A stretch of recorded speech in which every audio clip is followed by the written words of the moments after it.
Well, hello, everybody, and welcome to Thought Raid, a show where we take on thoughts and find better ways of thinking about them.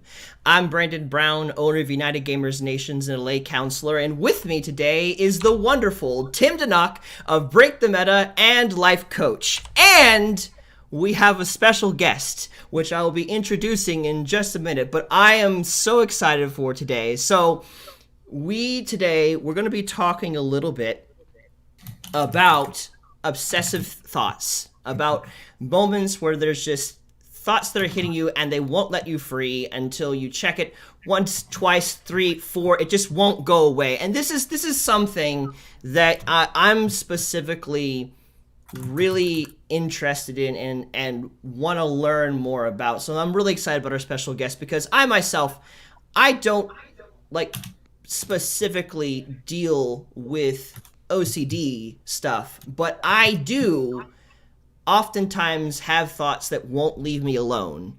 And even though I know they're not logical, even though I know like there's absolutely no truth in them, it doesn't matter. I'm still anxious. I'm still frustrated. I'm still whatever. And so to have someone with us who understands this very well and can talk to us more about that. Today's special guest is Nick Lindsay, and I'm gonna bring his face over here so you can see him. Whoop! I'm gonna bring all of us apparently. This here is Nick Lindsay.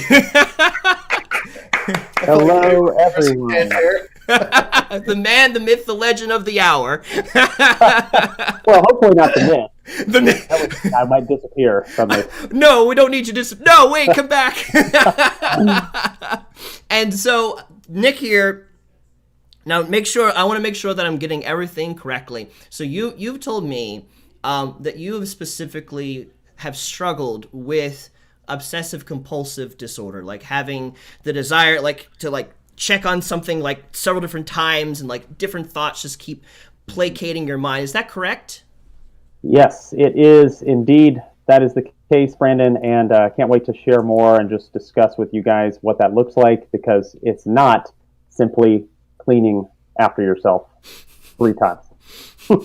Thank you, because I know there's going to be some people in here that don't really know so much about that. So to be able to like clarify some stuff like that, that's really good. But today, Tim is always really good when it comes to question asking, and so he's got some questions that he has prepared, and I'm going to switch back over to him. And so, Tim, let's get started. Let's jump into this whole thing. What kind of things have been on your mind regarding the topic?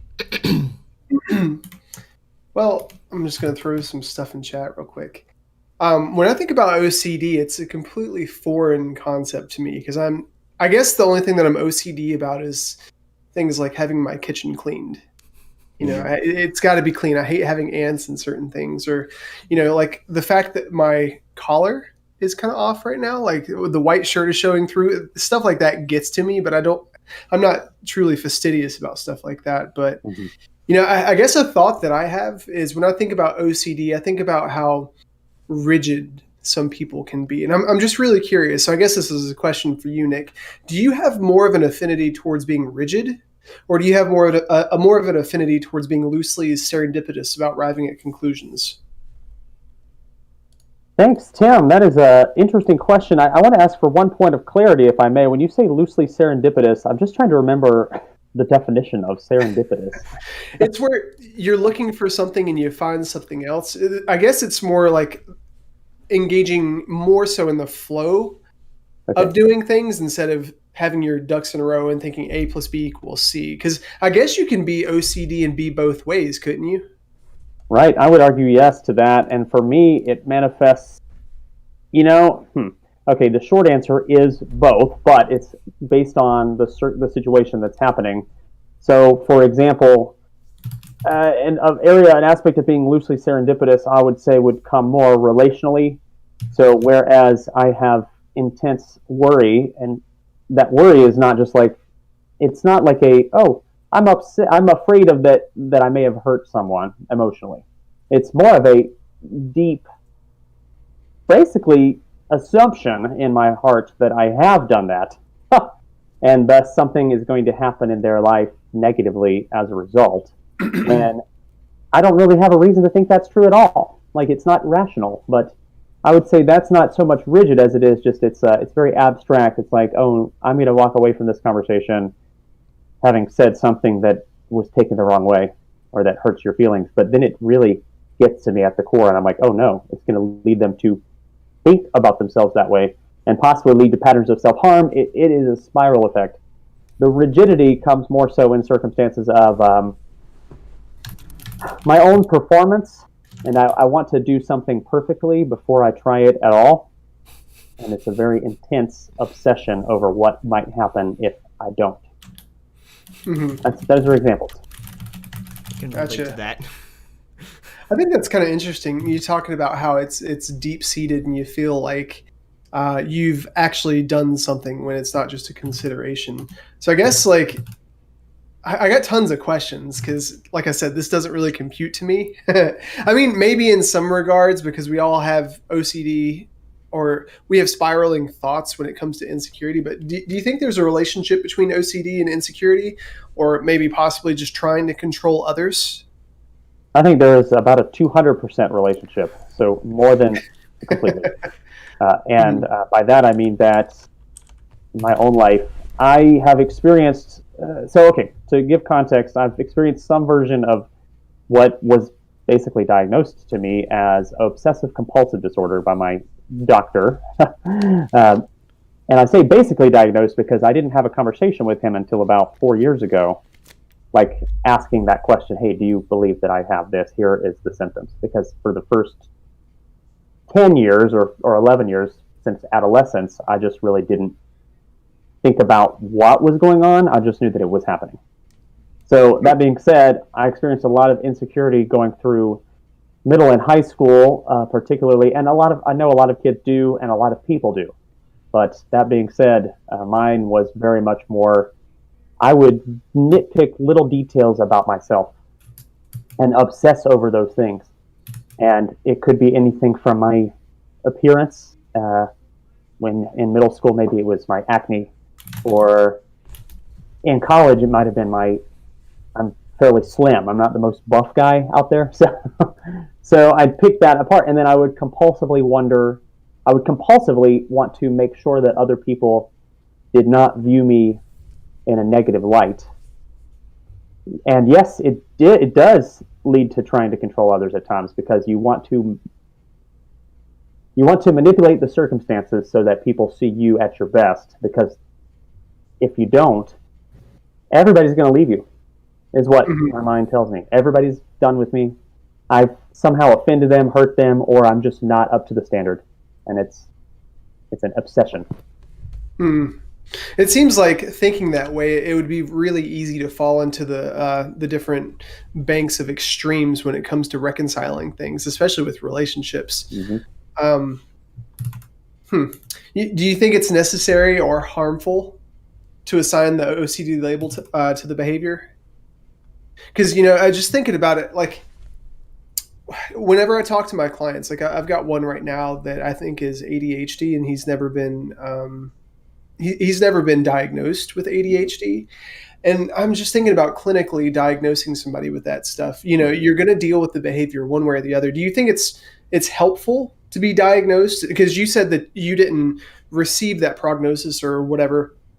I guess it's a prognosis that you were OCD until you asked for it. And I think that's kind of interesting how you were with that doctor for 6 years and you had to ask him, do I have this? So do you think that's necessary, or do you think it's harmful, helpful? Well, I think it helped me to put it into more understandable terms about what was going on in my life.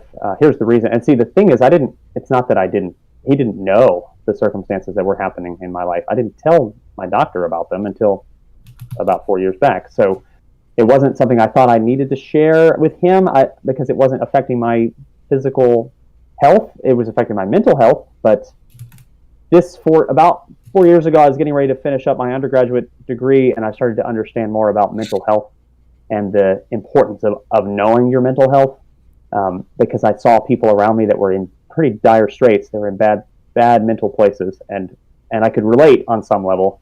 because of these patterns. So I say, to answer your question, I think we do have to be careful with the diagnosis because we can't label everything. Here's the thing: OCD has been made out to be something that it's not, which is that it's just about, and I think there are OCD tendencies that come about with that idea of keeping your space in order and keeping your, everything clean. If you're a germaphobe or things like that, that have tendencies. But in terms of the disorder itself, it is a pattern of obsessive thoughts that lead to compulsive behaviors.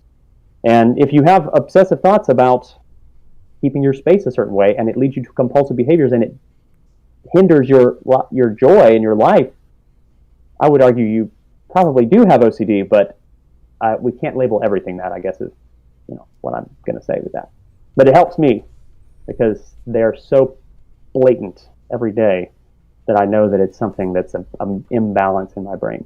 Yeah, I personally think that it probably can be helpful because, like, to have that diagnosis, because, like, if you've been struggling with something for a while, to finally put a name to it, it's not like I'm going to let that define me. At least it just gives me a basis point to start working, and I can give myself grace in the process of going through it, rather than just nebulously, I don't know what the heck is going on. I don't even know where to begin to deal with the problem.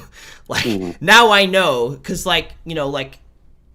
I just last year, in around, June or something, stumbled upon a YouTube channel. They call it How to ADHD. And I back in, really early times, I did get a diagnosis. They did say that I had ADHD, and I think it was more so on the ADD side. That was not the hyper end of it, but at least just the attention is all over the place.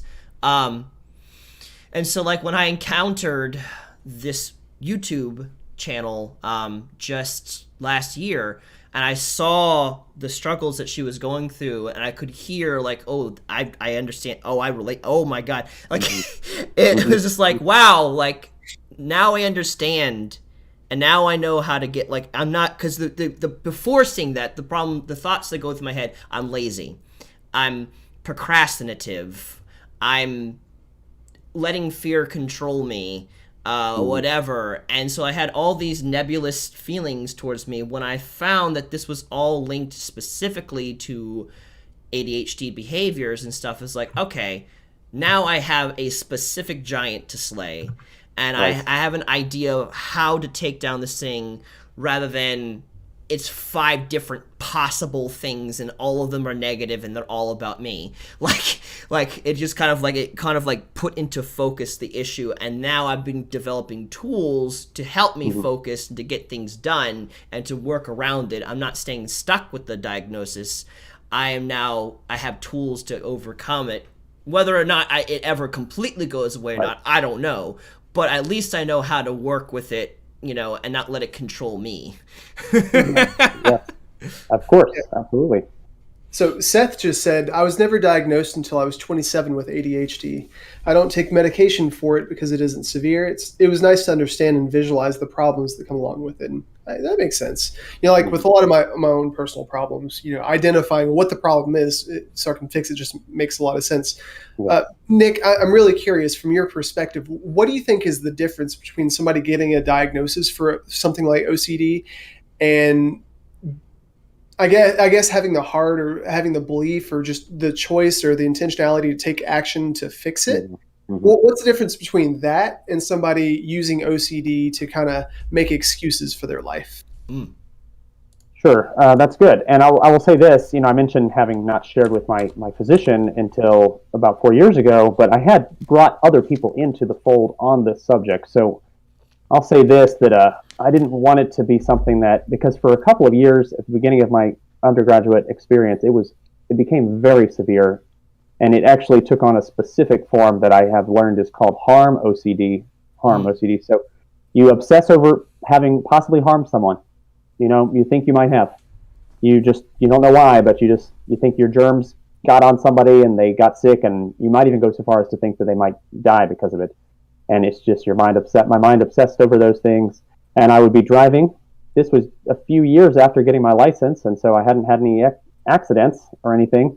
But then suddenly, I started to be afraid while driving that I was running red lights, and running cars off the road and doing stuff that just didn't make any sense because there was no evidence. My senses did not pick up on it. I didn't see, hear, feel, and then I would go back and check. That was the compulsive behavior.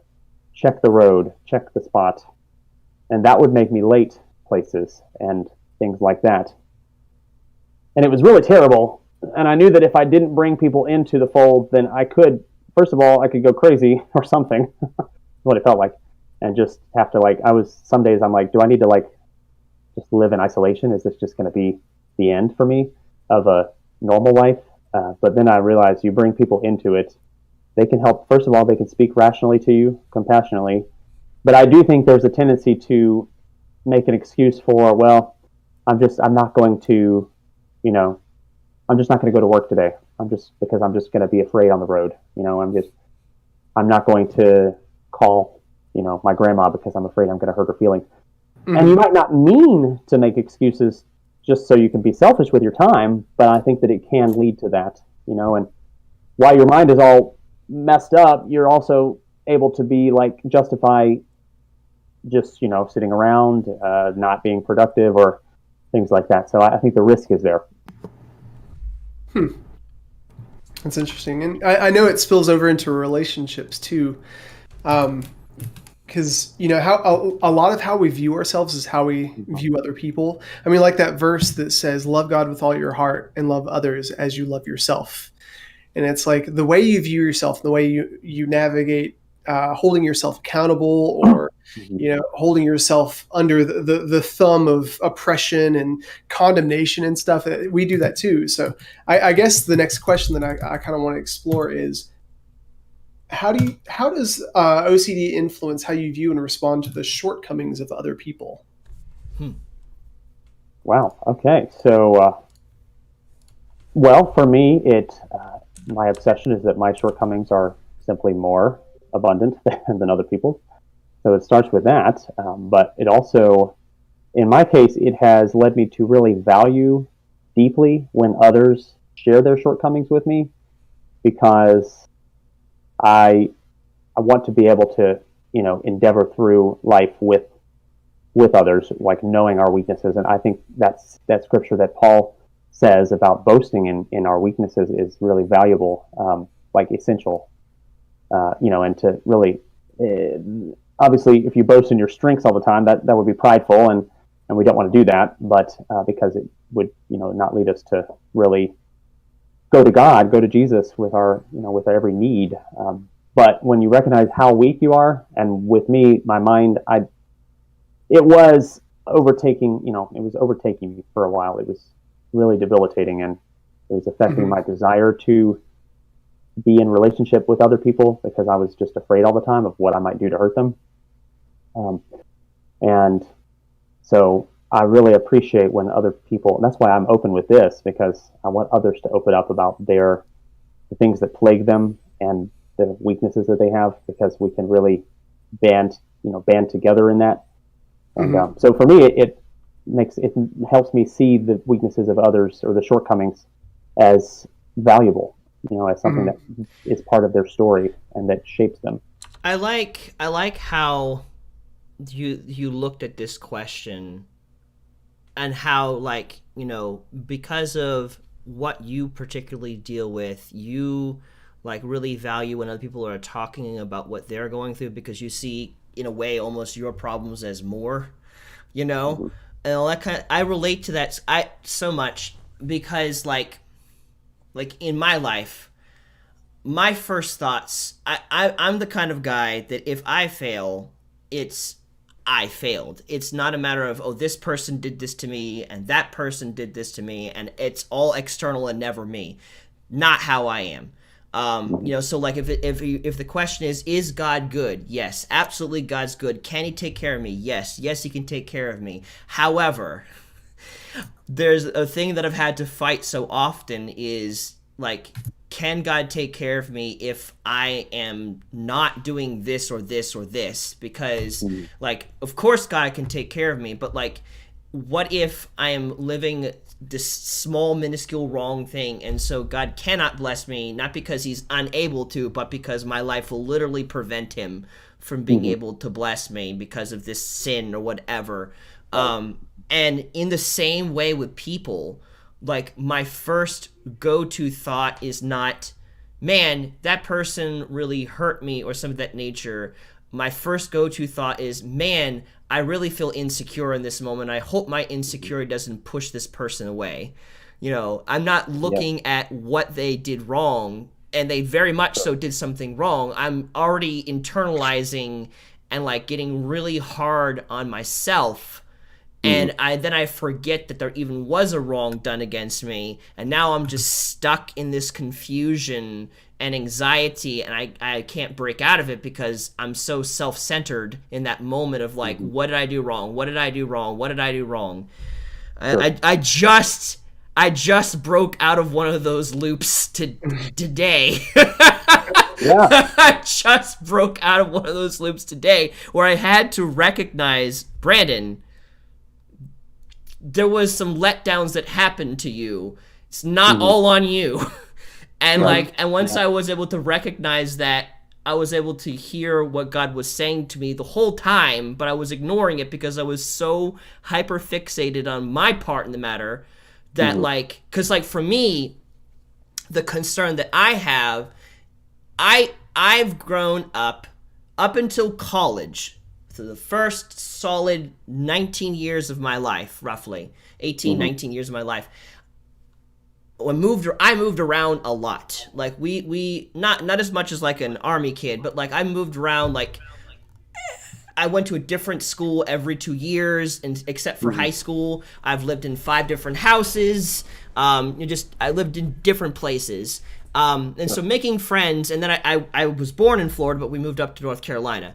And my parents are Northerners, and so the language that I speak and think from, and I'm an only child, is very different from all of the product that is the South, and children that are not only children, and all that kind of stuff. So like, I didn't know how to integrate with people my age for the longest time.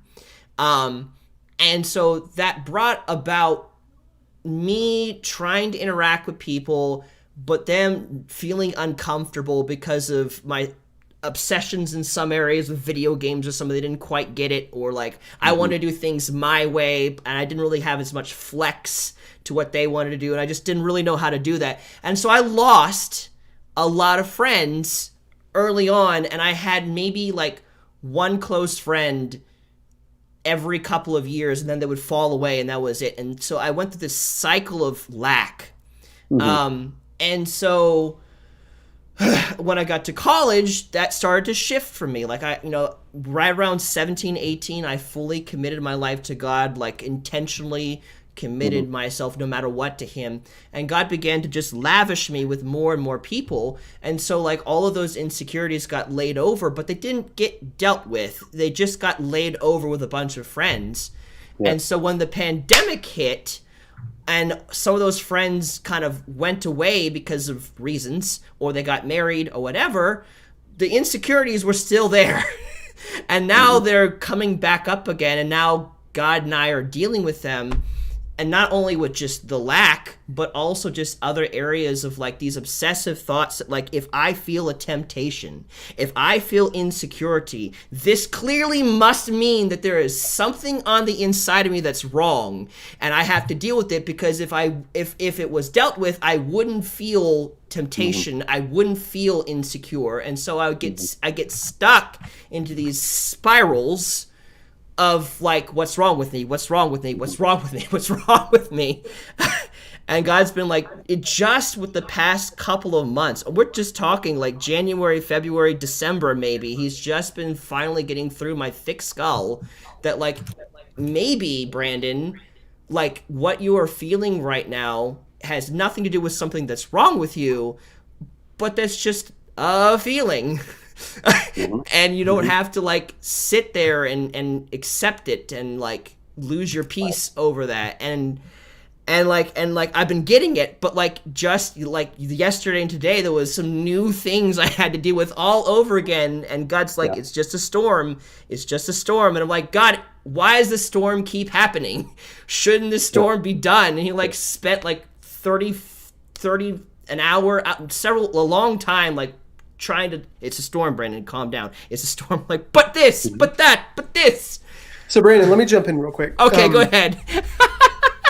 Nick, question real quick. Before the stream, I didn't want to be presumptuous and just say, oh yeah, he's a Christian. Like, how long have you been a Christian?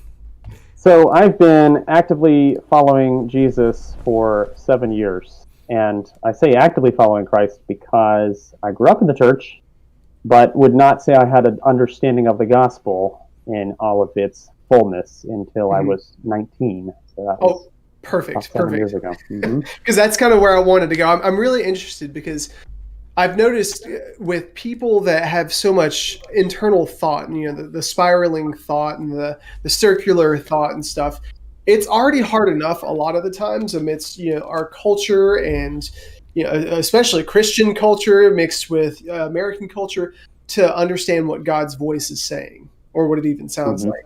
Right. So what was that like for you? Like, first of all, how did you start discerning what God's voice was like?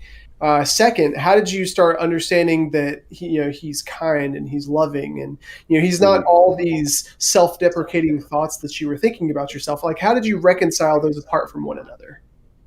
Yes, that's a great question because, so take you back in time, 15 years, 11 years old and first experiencing what I would call, I guess, symptoms of something obsessive, because at that time it was what some people probably think of as OCD, which is not necessarily false, and that's that for me it was about moving, like cracking my joints or doing certain movements methodically, rhythmically, because otherwise my mind would say, something's wrong. And so that's where it started, and I feel like it started with adolescence or puberty, and maybe a lot of young people can relate to that. But then as I got older and into more of life or more responsibilities or working or beginning to have friendships that were more deep or more grounded in something just other than like, hey, video games, or hey, like whatever kids bond over, blocks, Legos, etc., which are great things, by the way, and I still like those things. But anyway, so to answer your question more, I know that it was through every day I would find something or someone that we'd have a conversation. This really was starting around that same time that I knew, came to know Jesus deeply, fully. People would always be there. There would be genuine friendships, genuine conversations. And in high school and before that, I don't remember that. I remember having kids that I was friends with and, teenagers that I ran around and just went to movies and hung out with and so on. But just those friendships that I made after coming to Christ began to really change my perspective on the obtrusive, the obsessive thoughts, which I thought were going to basically be my end. Again, for a little while, my freshman and sophomore year of college, I was like, I'm going to have to live in an asylum. I say that not comically. I say that because I was concerned that I was messed up mentally in a way that nobody else was. And I remember one particular guy that I got to know around my sophomore year, so about 20 years old, and he had the same problem. He has the same issue. He thinks like his obsessive thoughts are parallel to mine. They really are.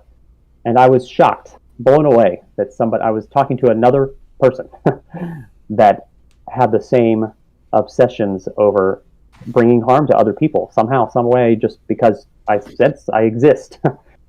And he was like, yeah, man, I literally understand. And here is the example from yesterday where I was deeply concerned that I physically harmed someone for no evidence, no reason to think so. I was like, wow. So I knew that I was not alone. And as I began to study scripture more and be in these friendships, these deeper relationships that weren't going anywhere, these people said, we see you in the plagues of your mind, and we want to walk with you through that. And I was like, are you sure? And they're like, yeah, we are positive. We're not going anywhere. And it was hard to accept that for a little bit because, again, thought that I had to be perfect or had to, and again, I mentioned the thing about not wanting to try new things because, or I forget if I said that, but that's a fact of my life too. It's hard for me to try something new or to go out to do something that I haven't done before because I'm not going to be perfect at it and therefore might offend somebody or just be shunned. It's a pattern. So yeah, just that was a long-winded answer to say that honestly, the friendships and the people that I got to know, especially in college, were, have been that haven, of reminder, reality in Christ. I relate to this so hard. So, I thought you might. Can you talk a little bit about what it's like for you to experience preparedness or intentionally engage in preparedness for something, whether it's going on a date or starting a new job, going into a new environment, like when you started coming to the Wednesday thing? Like, what does that look like for you? Is it easy for you to get prepared or get to a place where you feel prepared or, even consider preparing for something? What does that look like for you? Sure. So it's interesting because there is the initial nerve pattern of like, oh gosh, I've got to be on my A game. I've got to be perfectly equipped or prepared with the dialogue that I need to, come across the way that I hope that I am, which is, mature and put together. Usually there's always an initial like excitement that comes from those things, whether it be a date or a new setting, but almost on a split second, if I say a word or I tell a joke that falls flat or I say a word that I think is misunderstood, or, if I feel like somebody thought that I was, judging them for something, or just whatever it is, that I will immediately, my mind will just go into panic mode and it'll be like, oh no, Nick, what have you done? Like you need to make this right. You need to correct yourself. You need to go out of your way to explain yourself to these people. And so sometimes I will try that and they'll be like, what are you talking about? We don't even know what you mean. Like, and then I'll feel even more dumb because it's like, well, now they think I'm crazy because I feel like I don't want to use words that I'm not, again, these are not comical to talk about craziness or whatever that means, but I just mean that I feel like I'm out of place immediately after one little detail can go awry, and I'm like, nuts. There goes my new friendship, or there goes my new image, because they think I'm, I have motives or something that I don't have. Yeah, I keep snickering and stuff because I just understand. I know I've had these thoughts, like the reasoning behind the thoughts are different. The things that I'm overly conscientious about are different, and it also depends on who I'm trying to specifically, I guess, impress or whatever. Because some people, it doesn't really matter as much, but other people like, But I feel that, and thinking back again to that spiral that I just broke out of, like I had conflated, I got two things mixed up. I looked at the disappointment that I felt, that I experienced, the things that went wrong, and then I just began to get critical of myself because I began to feel needy because of that, or insecure, and then I completely overlooked that. Right. And so once God was like, Brandon, there was foul, a little bit of a foul in here. It's not like the person is perfect and you're just trash. Once he was able to break through that, then I was able to finally calm down and trust the process. But I get what you're talking about. Yes. Well, you've even witnessed today, you may not know it, but 4 times in the last 30 minutes, I have questioned something that I said and wondered how it was going to be taken on this program. And I'm like, oh no, they're going to think this or that. That's what my mind has done. You haven't known it, but it has happened. Well, the thing is, we are thinking that, and we are thinking this, so you better mind your P's and Q's. Oh, gosh. Awesome. Woo. Thanks for that. No.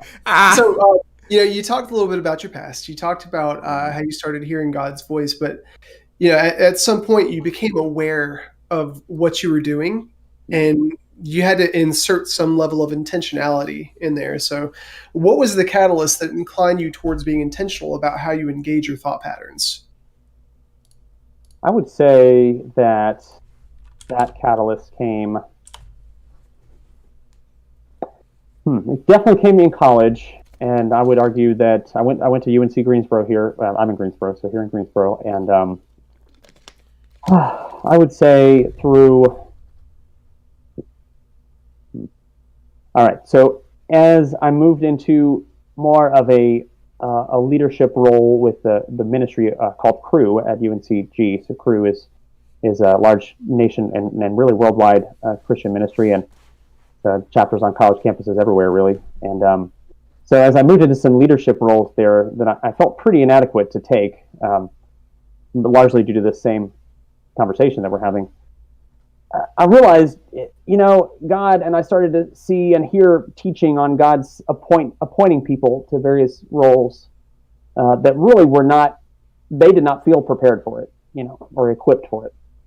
But God gave them what they needed. He gave them the tools that they needed. So we see Moses was an arrogant, pretty kind of off the cuff kind of guy, or off the rails at times, and God's basically shaped him up. He said, hey, all right, you're going to have to go away for a while and wander basically in the desert and learn and just be with me, because you need to be refined that way.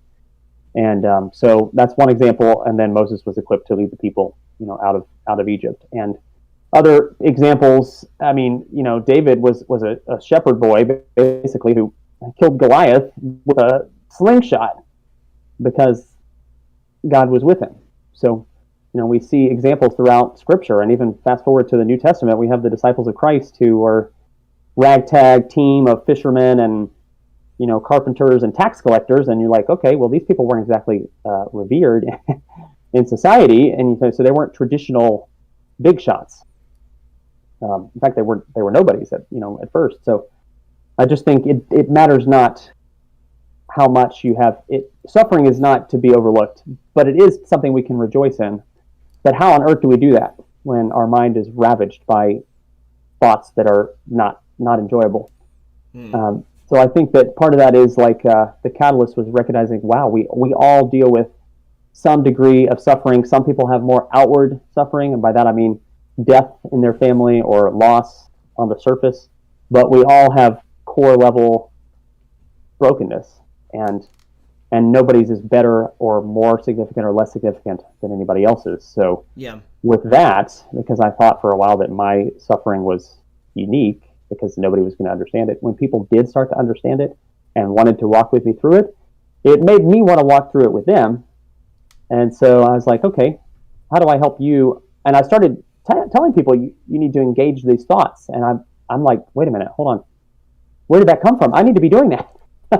So in some sense, God gave me the words to tell others that then I had to apply to my own life. So, you start to get into relationships with people and realize you're pretty much the same and at the core. And God gives you words to tell them, and you're like, hang on, wait a second. First of all, I need to practice what I preach. But second of all, where did that even come from, that preaching? I might as well just recognize that it was from I see. Oof. I see that, Tim. Oof. Oh my God. Let me tell you, I am constantly learning on Thought Raid. There's not a Thought Raid that we do that I don't simultaneously learn as I'm talking things out with people, because I think that God really does, as we teach others, help us connect certain things in our head and gives us specific words to speak that's just not us. And so it's and we can easily take a hold of that. And just today, I'm standing with my parents. We were celebrating my birthday at Clement's Kitchen, and we were standing outside the car, and Mom, she told me what did she tell me? She told me something that I had told a person that I was mentoring, the same thing over and over with that person. She told it to me, and I was like, stop! I know where you're going with this.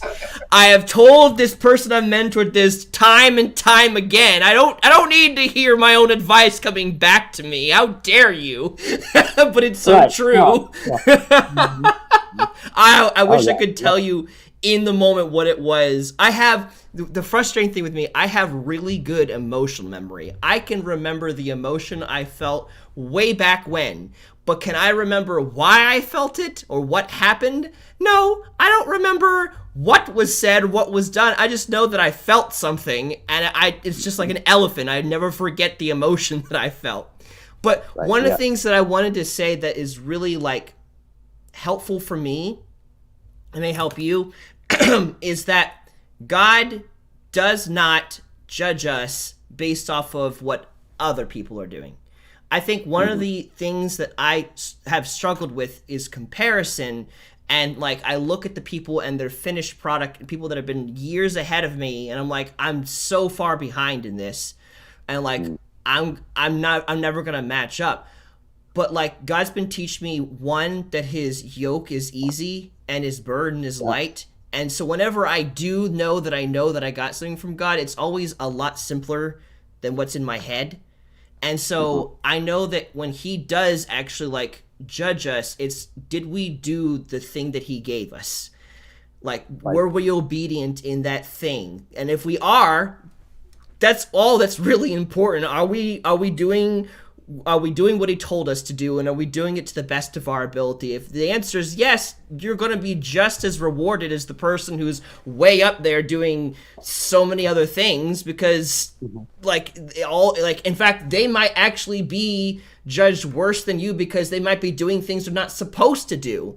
And so it's like I've taught this to some people. It's like, you're taking the wrong test. You're judging yourself based off all of these irrelevant details, when all I care about and all God cares about is, are you just simply working on these few basic things? Like, are you trusting God? Are you, believing what he tells you despite how difficult that is? Are you working well with other people?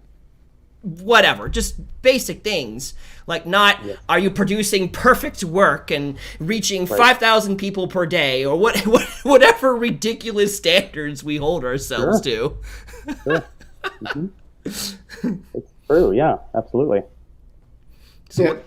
Well, so talking through this, it seems like a conscious battle. And I mean, the Bible tells us that every day we're supposed to renew our minds, because we've all got that to some degree, Like, you're talking about having thoughts of hurting people. My wife works in the ED, and one of the questions they always have to ask psych patients is, do you ever have thoughts of hurting people? And I'm thinking to myself, I have those frequently, and every time we go walking down a mountain path or something, I'm thinking to myself, I wonder what it would be like to just push her off the side, like watch her body tumble, or push her in front of a car. And it's not just her, it's everybody, Real comforting. Well, Brandon, next time you're walking with me, just keep that in mind. But thinking, okay, well, I might have OCD to some degree, and I have these thoughts, and it's not what goes into a man that defiles him, but what comes out, like what you actually allow to come out.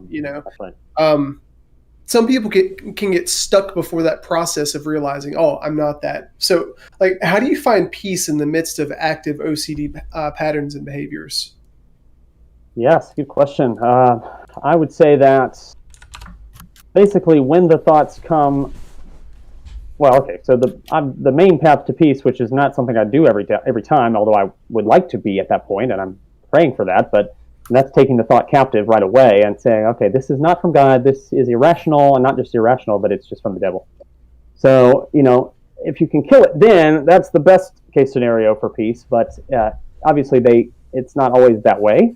So when the OCD patterns are there and I'm thinking, I really just need to go and check this thing to make sure that I didn't destroy it or something like that, I sometimes am able to, hopefully more frequently now, able to step back from that. And sometimes if I'm with a good friend, I'll say, hey man, I really am concerned about something, and you know what I deal with, so just tell me that I don't need to go check on that, please. Tell me that it's irrational, but do so gently, please. Don't tell me I'm stupid. And he won't, but I feel like I am. So and so a friend could be like, yeah, your mind, your brain, ears are functioning, your sight is working, like do you have any reason to think that you did anything? I'm like, no, I don't, but I still I'm concerned about it. He's like, okay, so what does the perfect love of God do? And of course it does many things, but I could be like, okay, well, it casts out fear. Awesome. And I'm like, okay, so ask God for my fear to be cast out. And I realized that some people might say, especially if you weren't raised in the church or you're not a believer, it's like, okay, well, what if I have OCD and I don't even believe in God? Well, I still say that ration and reason are real. Wow, three R's. See how I did that? And so you get to there is something called reality that is there in this world that we are in right now, and that may be disputed in our day and age, but I'll sit here and go to my grave telling you that reality is what it is, regardless of how you feel about it. So, and that goes for me too, regardless of how I feel about it. So, right. We have to recognize that it's okay to admit that our emotions are all over the place. Like, we don't have to have them under control all the time. But what we can have freedom from responding to them all the time. So, I feel like I'm desperate to have this conversation because that person might hate me over there. Gosh, sometimes I go to the worst case scenario. I say, well, if they hate me, does that mean I'm less of a man or less of a follower of Jesus? And the answer is no. Even if the thing that I did even if the thing that I'm afraid that I did actually happened, does that change the way that God sees me, or does that change the way that I am made and created? And the thing didn't happen, but again, what if, heaven forbid, but what if you're like, not if you push somebody off a mountain, Tim, I hope not, but the point is, what if you're on a mountain and you trip and you bump into somebody and they fall down and they break their arm? I finally figured out what I'm wondering. This is what it's like. Yeah, but not just that, but I would be very upset with myself. I would blame myself for their medical expenses and their, I probably want to pay for them, or just, it would be a bad situation. But at the end of the day, I'd have to peel back the layers and recognize, like, okay, where was my heart is for God, and my heart is compassion for this person, and I want their good. I want to see their good happen. Mm-hmm. And and if that's our heart posture, like, things are going to happen, and we are going to hurt people. Hopefully not physically, but nonetheless, emotionally, or just, we're going to have these things happen. So rather than run from that, we should really lean into what is, for me, and for you guys, what does God say about you? And what has He placed on your heart to do for His kingdom? And then you make it right if things happen. But when they didn't happen, because that it's just your mind messed up, then you can trust that that's what it is, and that God can transform your mind, and you don't have to act on those, obsessions. Before you move on to your next point, Tim, can I just say, I think one of the benefits of being a Christian, uniquely out of any other kind of background, is that we have an understand, especially the more learned you are as a Christian, we understand that we are three-part beings. You have a body that wants whatever it can get its hands on as fast as it can, to make itself feel good. You have a soul, your mind, will, and emotions that just kind of like recognizes the stupidity of the body, but also doesn't quite know how to handle it. And then you have your spirit, which is the part of you that always wants to please God. And in psychology, they call that the id, the ego, and the superego. And having that understanding, when you understand that you're a three-part being and part of yourself is just going to always be carnal, I feel like having that innate understanding helps you deal with that part of yourself, because the problem I see in the world is that as they feel their carnal desires, they then interpret who they are through those desires and then say, this is just who I am. But to a Christian, we understand that this is a part of who we are in the general picture, but this is not who we are truly. There is something greater of ourselves that we are meant to be and created to be, our spirit, that we are constantly growing towards, and who Jesus has called us to be. And so it makes it a little bit easier to handle that constant negative thinking, because we know, okay, that's not me. That's just the part of me that always wants the wrong thing. Yes. Wow. That's good. So what were you thinking, Tim? I know you had a question. No, I was just thinking about what you just said. That's interesting. I haven't thought about it from that perspective. I was thinking about how I'm concerned to ever go hiking with Tim. I'm like, oh no. Well, I mean, you've already let me down so many times in this podcast. I don't think we'll ever get there in our relationship. Wow! You don't have to worry about it. Wow. Okay. Yeah. This is it. Wow. Great relationship already. But, thinking about Christian culture and things Christians say, be still and know that I am God. And you're quoting scripture, and the whole idea of leaving something at the altar or placing it at Jesus' feet or give it to God is something that's often said. But I think walking out is a lot harder. And so it just seems like lip service.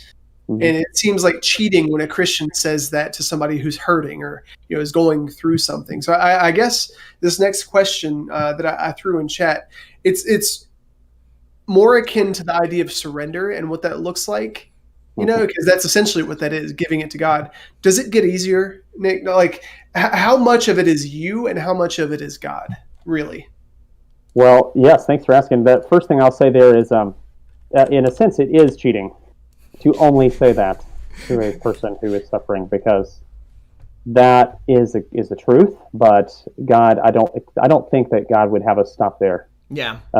Because that is the easy way out. I mean, it's like, oh, just read His word. Which, yes, His word is truth and is living and active, and and that's true. But we have to be able to practically put it into play, because again. So I always like to use the example, like if I'm talking to a person who's not a Christian, I want to have the same ability to help them or to talk to them about this.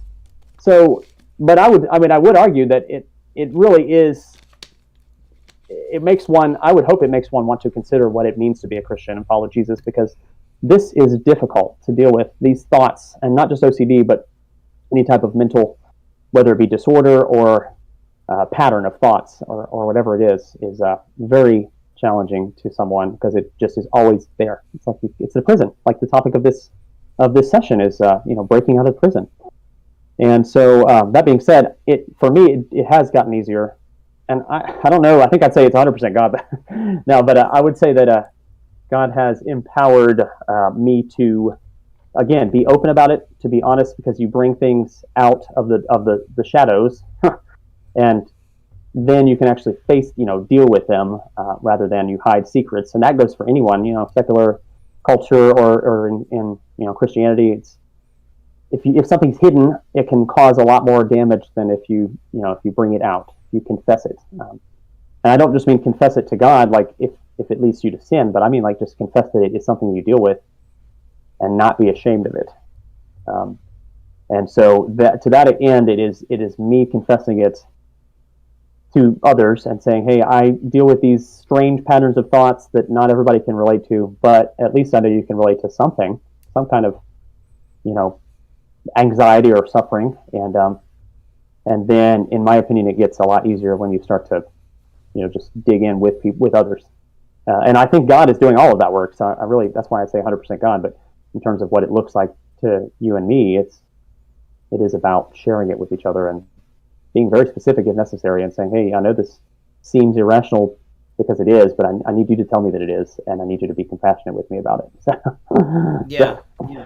I definitely think it's like ultimately it absolutely is God, because like a lot of times there's just so many factors. I didn't choose to exist. My parents brought me into the world, and they also didn't choose to exist, and so on and so forth. But here I am. I didn't choose this existence. I didn't choose the country of which I was born in, the social economic status I was born. None of that stuff. But here I am, and so like my very life is a gift, and at the same time, I didn't necessarily choose the struggles that I was going through. So, and I know that God didn't bring the struggles. I know Satan comes to kill, steal, and destroy. But the things I'm going through, like I didn't choose these things.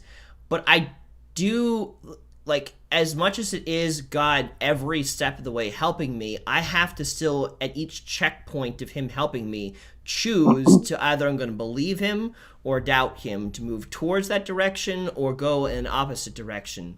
And I really that needs to be understood, because this, I have my previous boss, or my next to previous boss, who I look at her as my boss mother, like my work mom.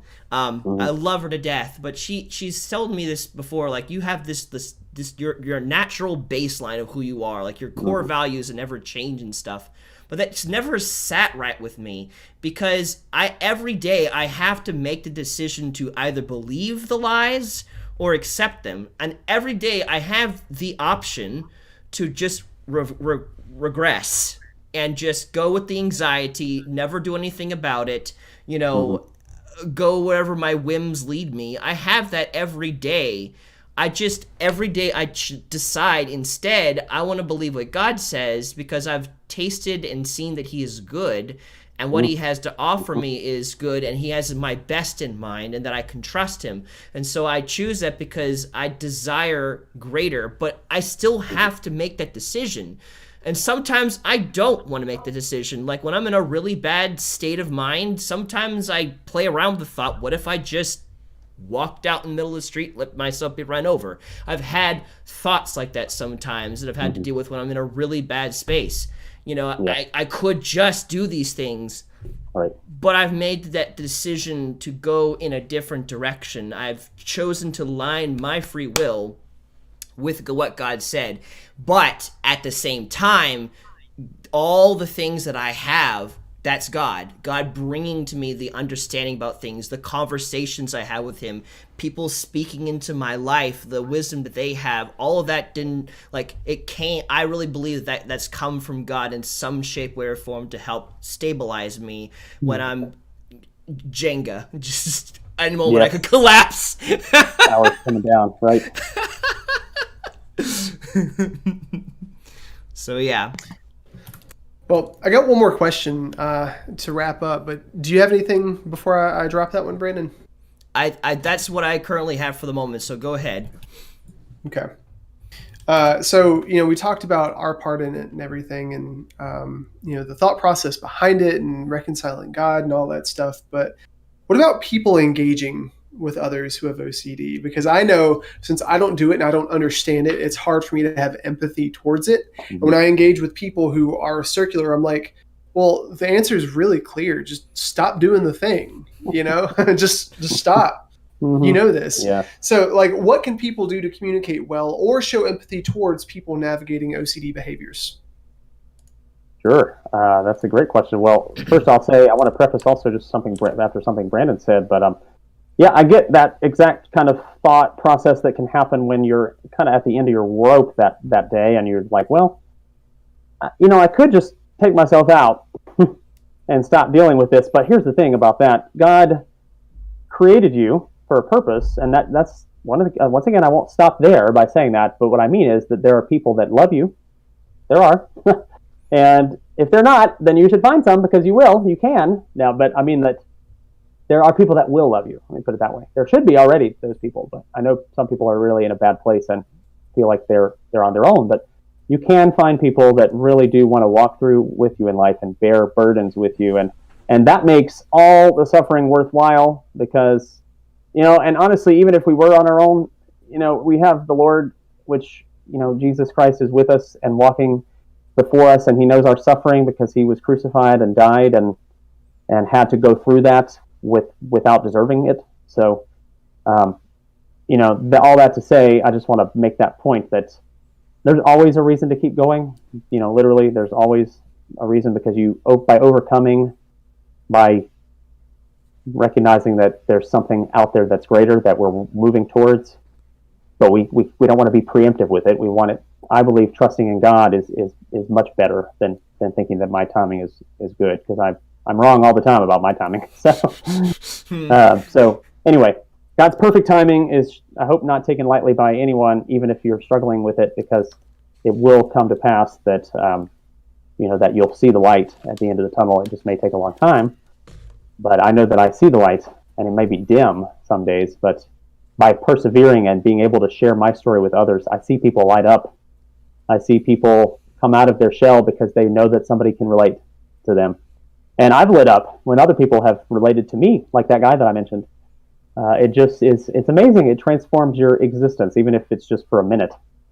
But that can happen every day. We can transform each other's existence into something really, really joyful. But to get back to Tim's question now, so empathy, I just think that recognizing that for a person who deals with a mental disorder or with obsessive-compulsive disorder or even a attention deficit, ADD, it is a disorder. So if you don't have one or don't have it, then it will seem easy to stop the behavior. But imagine that your brain, like something that your brain does do. Imagine something that you do, regularly that you really kind of have to do. Like, I hate to say like using the bathroom, but kind of like that. I mean, it's like that. It's the urge that like, oh, my bladder's full. I need to empty it. That is the same feeling basically that a person with obsessive compulsive disorder has toward checking that spot on the road where they are afraid that they ran a red light and hit somebody, even though they didn't notice it. It's like, oh man, I've got to pee so badly. Got to go. That's what it's like. So it may seem easy, but it's not easy. So I think empathy just means understanding that, yeah, I don't get it. If you don't get it, that's fine. Just admit it. But say, I want to still walk with you through it and mean it. Yeah. I think that's an interesting way. Like, every so once in a while when I'm trying to go pee, I can never get it completely out of me. And I'm like, what is happening? Like, I just went a minute ago. Could you please be satisfied, bladder? You are annoying the crap out of me. Oh my goodness! Yes. Yeah, and so that's a good analogy because it's like, and I can answer that question too. It's like, just like, I know logically, that these things are not real. You don't have to tell me they're not real. I get it, and I think maybe to trust the person in their process, that they know that and they're trying to work through it, and to just like be patience, be patient with the process. I think also Tim, you have been helpful when you just flat out tell me, like, Brandon, just get over it, because sometimes I do need that, because at the end of the day, I don't need to make this as big as I'm making in my head. And it is frustrating when you do that to me. I don't always like it, but you're not wrong. And I do know that it's like, especially at this current place that I'm in, where God's like, it's just a storm, just let it pass. Like hearing that, it's like, it's a good reminder. And I'm like, and then it just kind of, sometimes it gives me like the boldness to face the feeling, because it's like, yeah. But other times, like that moment, like I'm talking to you about this fire hydrant that I took a picture of, and everyone's like, haha, you're weird, Brandon. And then you kind of came right behind me, like, what a weirdo. I'm like, oh, what a weirdo. Like, that's not helpful in that moment. I'm just like, I just got done talking about how insecure I was about taking this picture with all these cars driving past me. I need to get over it, and then I put you in a place where you actually have to action that, and you're like, boo-hoo, I don't want to do this. I'm gonna punch you.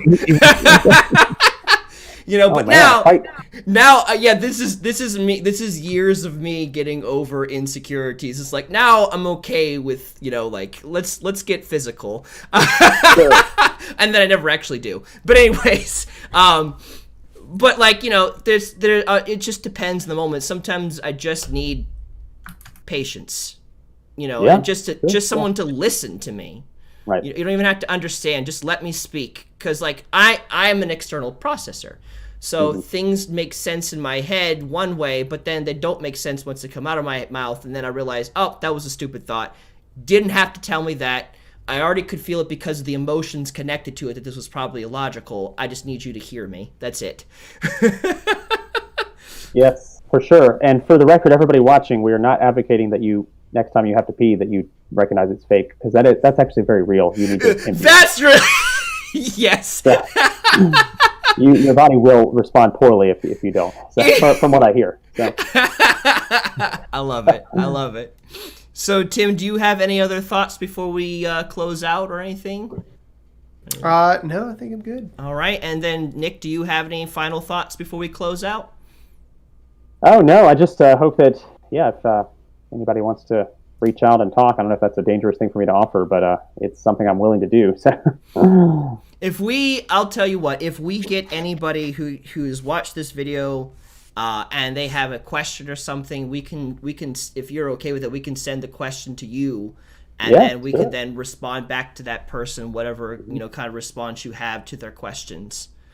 That's terrific. We would love to do something like that. So cool. Well, Nick, this has been I put Tim and Nick together. Sorry. Anyways, Nick, this has been a lot of fun. I'm very grateful that you gave us some time to come and join us and to talk about what you've been through. I've learned some things, and I also, I'm happy to see, that we've had some similar struggles, and I can relate to what you're going through and stuff. It's like, I want to get to know you more now.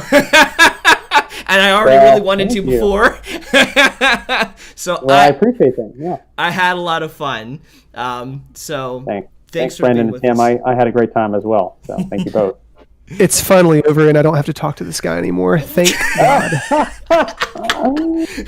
Yeah, Tim really knows how to help with our insecurity, doesn't he? We're gonna go, Tim. Next time I see you, we're gonna go.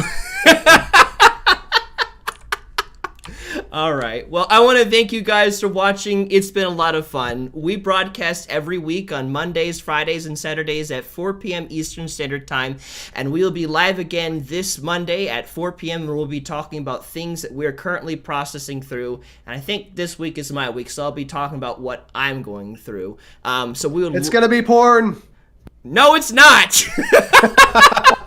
No, unless God gives me a revelation about something, probably not. Anyways, we'll be talking about that. If you really like this stream, make sure to like it and to share it with your friends. If you know anyone who's kind of going through similar issues, we want to help as many people as we can possible. And if you really enjoy this, let us know also, so we can give compliments to Nick for all the things that he was able to share with us today. We love to share encouragement. So like the stream, share the stream, let us know what you thought about the stream. And I want to thank you guys for watching, and we will see you again this Monday, 4 p.m. Eastern Standard Time. You guys have a good day.